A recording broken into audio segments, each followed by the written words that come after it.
So I want to start today by giving you a test, sort of. It's a joy assessment. Are you guys ready for the joy assessment? I will be the teacher, and I will give you. I have one guy. Okay, good. You're ready? Good. You get ready. You just shout out your number. Okay. You're going to be on a scale of 1 to 5. 1, no joy. Joy number 5, like total joy, absolute joy, whatever joy looks like for you. Let me show you the difference between joy in my household. Okay, this is me, Joy. This is my wife, Joy. Okay, just so you know, I'm not judging. I'm just telling you, joy looks different on everybody. So your joy is your joy, but you rank yourselves. I got 3 assessment questions for you to rank your joy in. Here's number 1. All right. Your boss recognizes your contribution and gives you a bonus or a raise. You a 1 or a 5? Okay, we got some 5s in the room. Anybody like a 3? One person's 3. She's like, no, I'm retired. I don't want a job. I get it. Okay. So yeah, this is an easy one, right? It's a 5. You get excited about this, right? Let's look at number 2. Assess your joy on this one. Your friend surprises you with tickets to a concert, game, or big event, whatever it is you love, on your birthday. And you're like, what? Is that a 5? For some of you in the room, it's a 1. I don't like surprises. Right? And you're like, no, don't do that. Don't do that. I can't get ready for that. But still, you'd go, right? You'd have a good time. That'd be fun. All right. What about this one? Last question, last quiz. You're leaving work early for that trip or vacation you've been planning for months. What's it like walking out the doors? It's a 5. That day before vacation is the best day at work ever, right? Y'all got it. I'll see you. Like, oh gosh, I'm already thinking about next June. Anyway, here's what I want to do. As you think about these scenarios, this is why we've been talking about this, but I want to throw one question that applies to all 3 of these real quick that's going to bring us back into our big topic for this series, is that what if in each of those situations it wasn't you getting it? How do you rank your joy if it's the guy next to you or your neighbor who's getting that? Where's your joy on that scale? At least there's one honest person in here, right? No, but let's just be honest. Like, does your joy drop just a tad? Yeah. So here's what I want to jump into. We've been in this series because I'm concerned about the World Happiness Report. I'm concerned that the U.S. for the last 6 years has been dropping in total joy and happiness. That doesn't seem right for our nation. As wonderful as my life is and our life is in here in this country, that we should be a little happier. Maybe we're just like missing something. And mental health professionals tell us that in the Thanksgiving and Christmas season, the time of joy, and this season when we should be grateful and everything should be good, that everything dips emotionally. For some reason, people are sad and depressed. That's just not right. I just want to help us change our perspective. So last week, our bottom line was this. We said last week, here's what we want to base everything on. Our perspective determines our outlook and our attitude. And I'm not going to go through the whole sermon, obviously, from last week. You'll have to go watch that if you missed it. But here's the short version. We learned from a guy named Paul. He wrote a letter to his friends called the Philippians. And he wrote this letter. He talks to them in there that basically joy is a perspective. You can choose it. He chooses to rejoice while he's writing this letter in jail because he knows God must be at work in and through him. In fact, he can see how God is working because as he's living his life in the midst of this terrible circumstance, God is still using him to move people closer to Jesus. Like something good is still happening even though it's not happening to me. And here's the perspective switch I want to help you think about today. What if we are missing out on joy because we only have joy and celebrate when it happens to me? Like just think about the most joyful people in your life right now and how much you love being around them. I'm not gonna mention this person's name, but anybody here shop at Kroger? Nobody shops at Kroger? Okay. If you shop at Kroger, you're going to know who I'm talking about. I'm going to not say his name. But when I go to Kroger, there's a certain person at Kroger. Don't say his name. It's all good. Listen, is this guy not the most joyful person to be around? You'd rather wait in line than go to the self-checkout and get out quicker because why? You get to interact with this guy who loves his job and loves you for the fact that you're bringing things to him to scan, right? So listen, let me ask you a few questions. Do you love being around joyful people? Yes. Do joyful people make you more joyful? Yes. Do you want to be a joyful person for the people around you? Yes. Easy. Let me tell you about the opposite story. Back at another job that I had, there was this guy I worked with. And he complained about everything. I was a teacher at the time. We were at the school, and I would come in. We would eat lunch together. And he would never ask me about anything good going on in my life. He would just immediately go, ugh, the students, am I right? And he would just complain about somebody and then he would complain about the emails he got. And then he'd complain about the teacher down the hall who couldn't they would hit reply all to an email they shouldn't hit reply all to. And I was like, what is wrong with you? And I would look at him sometime and be like, are you retiring soon? He'd be like, I hope so. I was like, we all do too. Like, non-joyful people make everything worse. And here's what I know about everybody in the room. Nobody wants to be a stick in the mud. But don't we sometimes carry that around with us as if this is the way my life is? This is the way it is. This is the way we are. This is just what it is. Listen, here's what I think is the difference. We tend to only celebrate the things that happen directly to me. In fact, here's today's bottom line. Before we even get to the verses to prove it, here's what I think you guys need to understand. Selflessness sets us up for joy. In fact, the most joyful people I know borrow joy from everybody they interact with.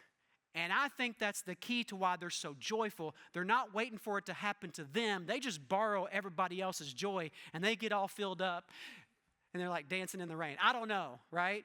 But something's different about the way you react. So here's what I want to do. I want to explore the next set of Paul's letter, where he actually talks about how this works in an everyday, absolutely so ground level way that I think it's something we all this week could take with us and apply. Whether you're a Jesus follower or not, you could make your workplaces and your family and your neighborhood more joyful just by remembering this one simple thing. And I'm going to give you some really, really, really practical things to do to make sure this becomes your new perspective on how to pursue joy in everyday life. Are you ready? Let's jump in and see what Paul says to his friends. He says, let's start out this section. He says, do nothing out of selfish ambition or vain conceit. I have a problem with this word nothing. Because in the Greek, the word means nothing. It means nada. You don't get to do anything. But I need to protect my reputation. I'm not talking about your reputation. I'm saying protect your reputation, but let's just be honest. What Paul's saying is here, nothing you should do should be aimed at you making it look like you're the man, right? Nothing you do should just be aimed at yourself. Paul's just saying, like, nothing in your life should be about you doing it for you. That's really hard because every one of us wakes up every day just making sure that I look better than the guy next to me at work, and I got to get mine, and I got to get it. We think about us all the time. And Paul just wants to shift our perspective to go, nothing. Just take it off the table. It's not for you. It's not for your vain conceit. It's not for all that. Well, Paul, what am I supposed to do? Think about other people all the time? That's what he says next. It's kind of depressing, really. Rather, in humility, value, read it with me, others above yourselves, not looking to your own interests, but each of you to the interests of others. Now, here's what's interesting. Paul's not saying you're not valuable. Paul's not saying, hey, make sure you lower yourself and that you're nothing and everybody else is great and you're nobody and just don't. That's not what he's saying. What he's saying here is he's saying you're looking to others as if they're the VIPs in the room. And he said the way this should work great is if everybody else in the room is also doing that, so everybody treats everybody else with a mutual respect and a mutual encouragement so that we're all looking out for each other's interests. Now, you've experienced this in some workplaces, haven't you? Let me tell you where you haven't experienced this. As a parent at a soccer or a basketball game, you know what I think is interesting? I think it's very interesting that I grew up playing basketball. And I think it's interesting that everybody forgets that guy wearing the striped uniform is a human being. And that for an hour, we all get the permission to make his life or her life miserable, right? We're like, my interest is that, but that's my team, and that's my interest. Like, think about that, how you do that at work. Everything that comes across your desk, if you think about it through your own interest, where you're going. What if the shift was to actually think about the things that come to you as how you could use in terms of the interest for others? How would that change the way you should treat parents at a soccer or a basketball game. I'll just tell you, those of you who are track and cross-country parents, you've got this nailed. I've been around you long enough. Y'all don't even worry about this whole competition thing. You're cheering on every single person who's running and jumping, and I'm like, that's where I want my kids. Just so you know, that's my bias, but I'm there, okay? It looks like that. Everybody's interest is on your plate, and you're looking out for them. You're watching for their interest. You're looking out for what they can do, and this is what we get a chance to do. When we do that, everybody else starts looking out for your interests. And you're like, yeah, but is that the way it really works? No, not in every case. Not in every case. And you know this is true. There are some situations where you try to do this and people don't respond in kind. Because you get a pass with those people, right? I don't got to work out for those interests. Those people's interests, I'll just do the people who return it in kind. No. Paul says, well, wait a minute. That's not what I mean either.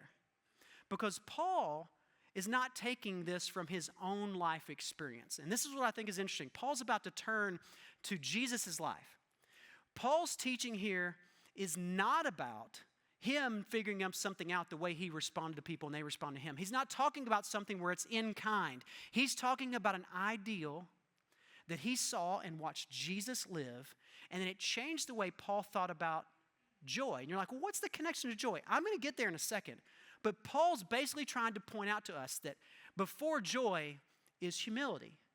Because humility leads us to look out for the interests of others. And if you want to get this right, you do it like Jesus did it. Well, how did Jesus do it, Paul? Let me show you what he says about it. He says, in your relationships with one another, have the same attitude as Christ Jesus. And I think this is interesting. He's like, this was Jesus' attitude.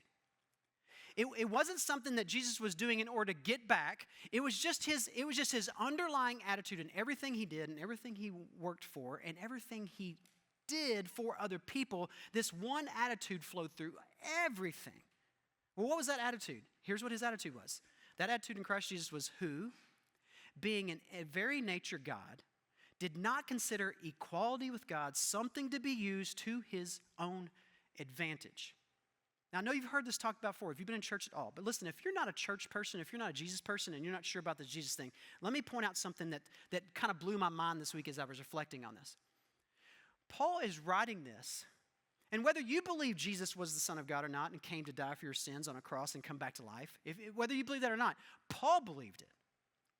And Paul believed that his God, who was fully living inside of Jesus as a human man, came to earth. And instead of using his power for his own good and to let everybody know he was here, he just went around and served the interests of other people.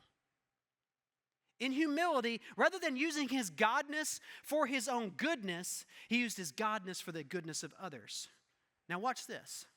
Let me play out a scenario out here, and here's how the connection, I think, makes it to joy. And here's what I think Paul is pushing at. Paul knows Jesus was all over the place in serving people. I want you to think about how many people went to Jesus to get healed. And I don't know about you, thought about those of you who are in the room who are hoping for healing this week. What would your attitude be if there's this guy who has this power to heal people and he's giving it away for free to anybody who will come and just ask? And Jesus, people are coming to him all the time going, I've got this, my daughter's sick, and I've been sick with this disease for years, and he goes, hey, in your faith you are healed. Let me ask you, scale of 1 to 5 on the joy scale and assessment, how happy are you got healed? 5. 8. Off the scales, right? So let me tell you, humility came before the joy, didn't it? Because not only was Jesus humble enough to give his gifts away, but the people coming to Jesus were humble enough to ask. And in this moment, I started to realize, oh my goodness, it's true. People didn't just come to Jesus because he was powerful. They came to him because he was joyful. Jesus was full of joy. And why was he full of joy? Because all of his goodness was wrapped up in the good of the people around him. And suddenly this week, guys, my mind exploded. It was like, oh, I get it now. This is why the Pharisees, who didn't agree with anything Jesus said, wanted to have him to dinner. This is the same reason why Matthew, the tax collector, and all his tax collector friends wanted to have Jesus over for dinner. They didn't agree with what he was saying either, but they wanted to have to. Why? Because Jesus had joy. Joy must have followed Jesus everywhere he went. Man, he couldn't keep people away. Can you imagine the moment when Jesus was teaching on the side of the mountain and suddenly somebody goes, hey, there's about 5,000 people and they didn't bring any food. What are we going to do? And Jesus is like, got an idea. What we got? Bring it in. We got a couple fish. We got some loaves. Okay, hey, just start spreading out. Let me ask you, 1 to 5, joy level. What's it like that day getting a free lunch? A 5. Let me tell you what I'm thinking. I'm thinking people who didn't know who Jesus was wanted to be around Jesus, not because Jesus was powerful, but because he was joyful. Here's the last kicker I've got for you. Matthew and Mark both tell this story where Jesus is out there and kids starting to come to play with Jesus, and all the disciples go, hey, Jesus, you want us to send the kids away? And Jesus is like, no, this is the first fun I've had all day. If kids want to be around Jesus, he was not grumpy. And here's what I know you're thinking. Yeah, but when I serve people, man, I just feel like I'm giving everything away, and it's just so sad, and sometimes I get depressed because I'm giving away and I'm not getting anything back. Then you must be doing it wrong. Because Jesus gave and gave and gave, and it made him happy. And here's what I think. I think our perspective is we're trying to trade our good for good from somebody else rather than just giving. And the giving, listen, the giving is an investment in somebody else's good, and that's where joy is found. But our perspective in this world is always to trade rather than generously give. So what if we, like Jesus, could see selflessness as the way to get to our joy? What if, like Jesus, we would shift our perspective? The intern at work, maybe we could just give him some ideas for the next meeting to move him forward. Not because we need credit from it or not because we want anything in return, because we just want to see the intern get better and do better. And man, I just want to see him grow. And maybe I'm going to give maybe something small to that official who's had a really bad game, and maybe it's just a simple on the way out, man. Hey, man, I don't know what to do. I got a gift card in my back pocket I got from somebody. You should have it. It's after the game. He already made all of his calls. They were all terrible. But you gave him something, right? I'm just saying, what if you switched your perspective from I'm trying to trade for joy, but I'm trying to give because I know joy is what in the giving of it. It's the investment in other people. I get to borrow everybody else's joy. And when I invest in your joy and I invest in your good, I fill up because I'm not waiting for something good to happen to me. I get to watch good happen to everybody around me, and that makes me happy. So what if we could switch the joy assessment around? What if we could switch it to where instead of just what we get, we start celebrating the joy in what other people get? And you're like, wait, Jarrod, this is way too much. I am just not wired like you. I get it, guys. I have a biological advantage I did not ask for. I'll be honest with you. This one jazzes me up and is easy for me. I've been up here before, and I've told you before, there's things that are hard for me, and I was being totally honest. This one, guys, I'll be honest with you. I am genetically predisposed to do this. Can't explain it, but I will tell you what the key is. You got to start with something small. You can't go in tomorrow and be like, I'm going to be Diego at Kroger. It's not, okay? Not going to work, okay? You don't do that. It's not authentic. It's really not you, and it doesn't look good, okay? Here's what I want you to think about. Paul says, you know what you need to start with? You need to start with something small. And this is what I love about Paul's letter, because Paul puts all this in place. He's like, this, Jesus was so selfless. You should be humble. You should be serving other people, and this is why. And it leads to joy in your life. And he says, and he gives them something really concrete and really small. But what I'm about to put on the screen, you guys do not want to hear. Okay? I'm going to warn you in advance. You don't want to hear this next part and the little small step you can take this way. You don't want to hear it, because I can tell you right now, there's going to be an audible groan in the room, and it's okay. So here's what Paul says. Okay, you're not Jesus yet. You're not ready for selflessness. Okay, that's fine. Let's just start with something really, really small that you can do tomorrow, and you can do every day to practice this. You ready? He says this: do everything without grumbling or complaining. Exactly. So here's the deal. Remember that word nothing earlier? Do nothing out of selfish ambition or vain conceit. Do everything. Wait a minute, everything?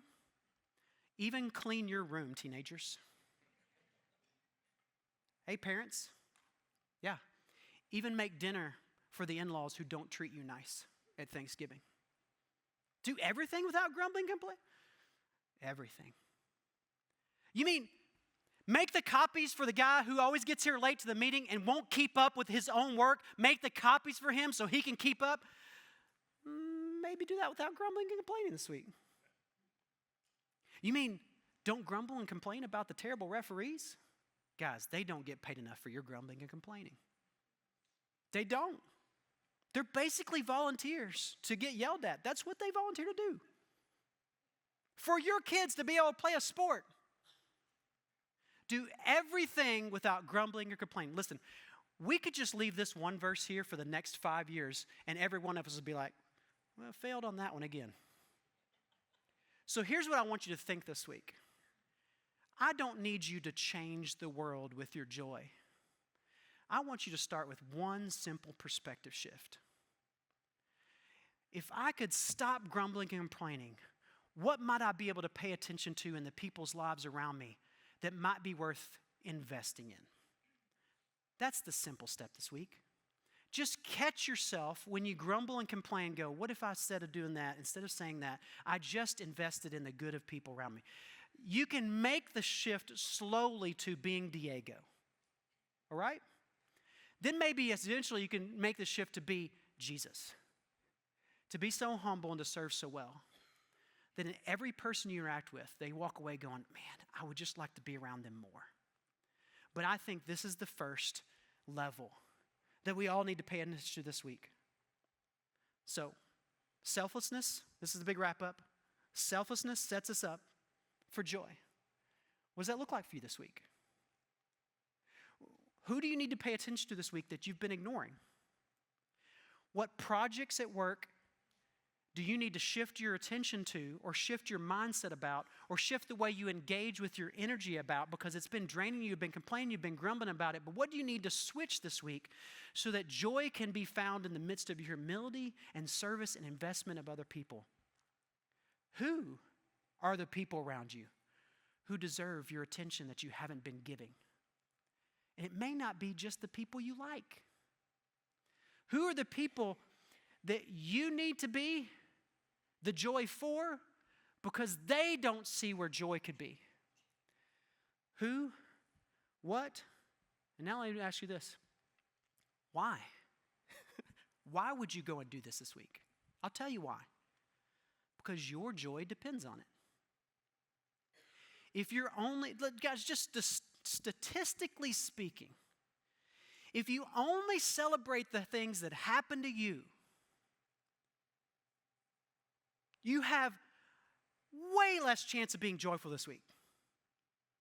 Think of the number of times you could celebrate this week and grab on and borrow somebody's joy if you just celebrated what happened to the people around you. So tomorrow, when so-and-so shows up and goes, oh my gosh, I got free Dunkin' coffee. Can you believe it? It came in the app. I am a regular Dunkin' drinker, and they never give me a free one. I'm sorry, that's just personal, okay? But if somebody comes in now, you know what the shift is? Number 5. Holy cow, you got a free Dunkin'? Dude, whoa. And you're like, that's going to sound authentic. Okay, well, do it your way. Hey, congratulations. I don't know how you do it, but celebrate because you are missing the opportunity to have joy borrowed from every person you see throughout the week. And you know why? Because your perspective is focused on me. What am I getting today? Just stop. Stop grumbling and complaining. Open up and just realize there is joy to be found. And maybe it's to be found in the people's lives around you that you're investing time and energy in. So take a time this week.